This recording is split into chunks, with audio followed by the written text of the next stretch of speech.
Het belangrijkste nieuws uit Curaçao in het Nederland. Access Journaal, vers van de pers.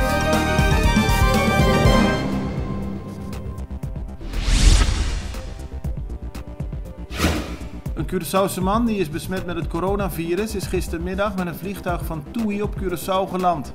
Dat heeft epidemioloog Izzy Gerstenbloed gisteren bevestigd. Bij aankomst op Curaçao is de man in isolatie geplaatst. Het cabinepersoneel en de passagiers die 2 rijen voor, achter en naast de man zaten worden gemonitord. Ze moeten de komende dagen verplicht een mondkapje dragen. Enige tijd voor vertrek had de man een zogenaamde gorgeltest ondergaan en daaruit kwam niet naar voren dat hij besmet was. Vlak voor vertrek kreeg hij een PCR-test. Dat is een test via de neus en de keel. Daaruit kwam wel naar voren dat de man besmet is met het coronavirus. Volgens de interim-president van de Centrale Bank van Curaçao en Sint Maarten, José Jardim, zijn de voorwaarden die Nederland aan de zogenaamde coronaleningen verbindt slecht voor de economie van de landen. Tijdens een persconferentie donderdag zei Jardim dat de voorwaarden maatregelen bevatten die contraproductief zijn en de werkloosheidssituatie en de armoede verergeren.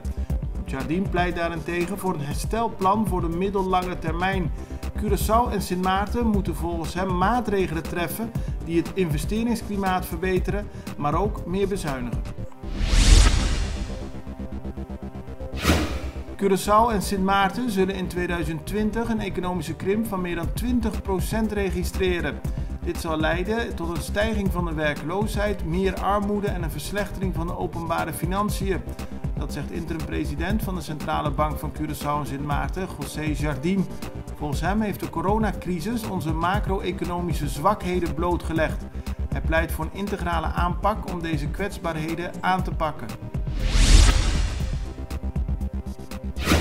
Voorzitter van het Curaçaose parlement Ana Maria Pauletta heeft voor vandaag een vergadering bijeengeroepen van het Curaçaose parlement. Daarin zal worden gesproken over de financiële aspecten van de COVID-crisis. De vergadering werd 1,5 maand geleden door de MFK-fractie aangevraagd. Die heeft nu laten weten geen interesse meer in het onderwerp te hebben en niet naar de vergadering te zullen komen. Als geen enkele oppositiepartij naar de vergadering komt, kan Shaheen El Hage niet worden beëdigd als nieuwe parlementariër. De politieke partij PIN heeft een persconferentie gegeven waarin ze reageren op de beschuldigingen van Renox Kalmes. Kalmes, parlementariër voor de PIN, heeft zich afgelopen zaterdag gedistanceerd van de partij en gezegd dat hij verder gaat als onafhankelijk parlementariër. Volgens de partij PIN kan het niet zo zijn dat Kalmes de boel binnen de partij dicteert, enkel en alleen omdat hij een statenzetel heeft. De partij zegt verder te gaan zonder Renox Kalmes en zegt vertrouwen te hebben in de toekomst van PIN.